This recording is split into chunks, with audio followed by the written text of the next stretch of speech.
Hey everybody, I'm Steve-O, author of A Hard Kick in the Nuts, and I'm hyped to be sharing my time with you on Under the Covers.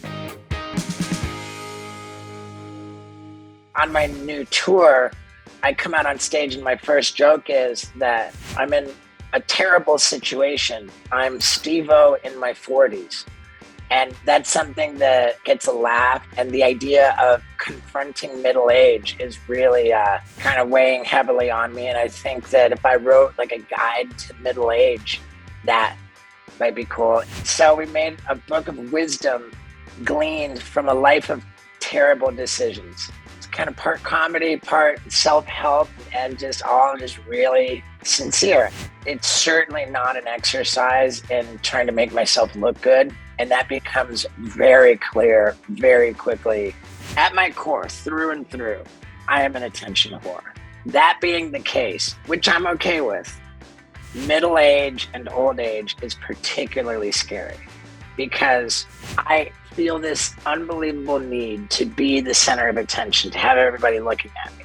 But nobody wants to think about their mortality. I'm horrified to admit this. When we get middle-aged, men develop boobs.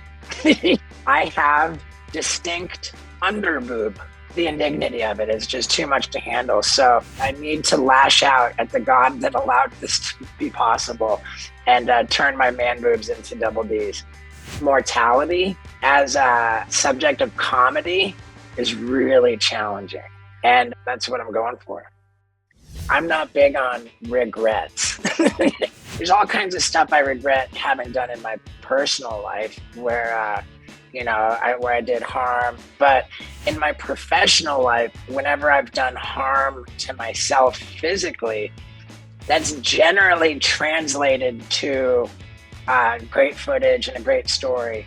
The time when I laid down in a bed of rocket engine fuel and had to have skin graft surgery on 15% of my body. That story was so epic. That footage is so, I like to think, iconic. I don't have a particularly high pain threshold. My overdeveloped need for attention outweighs my desire for comfort. Like when I had those third-degree burns on 15% of my body, I didn't go to the hospital for 5 days. And it was the most horrific 5 days of my life. I absolutely don't regret that. The ones that wasted the resources of the city, wasting first responders' time. There's gonna be the stunts I regret. The mistakes I've made in relationships, I've done well to learn from.